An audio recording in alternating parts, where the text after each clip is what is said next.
We've all been there. Something isn't working and you just want it fixed. Today we're covering the most common Claude code issues and exactly how to solve them. Installation, authentication, performance, and errors. Let's fix it. Installation issues first. If you see path not found, your shell doesn't know where Claude is, run the install script again or add it manually. Git is required. Claude code needs it for checkpointing. Version conflicts? Make sure you're on the latest version with Claude Update.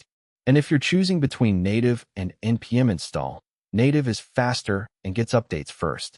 Authentication problems. A 403 error usually means your API key is wrong or expired. Double check it. SSO issues. Make sure your organization's identity provider is configured correctly.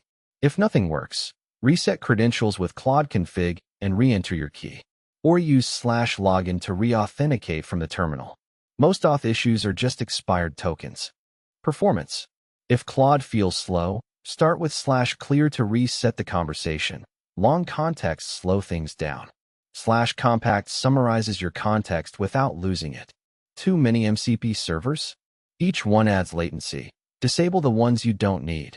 If you're hitting context overflow, Claude will suggest model fallback automatically. Trust it. Common errors you'll hit. MCP server failures. Check your server config, restart them, or remove broken ones. Git LFS issues. Make sure large file storage is installed and configured. File permission errors. Claude can't edit files you don't own. Network and proxy issues. Set HTTPS_proxy and check your firewall rules. Most errors have a one-line fix. Let's recap. Installation. Check path, Git, and version. Authentication. Verify API key. Use /login. Performance. /clear, /compact. Reduce MCP servers. Common errors. MCP config. Git LFS. Permissions. Proxy.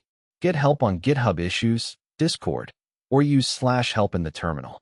Subscribe for more from the AI terminal.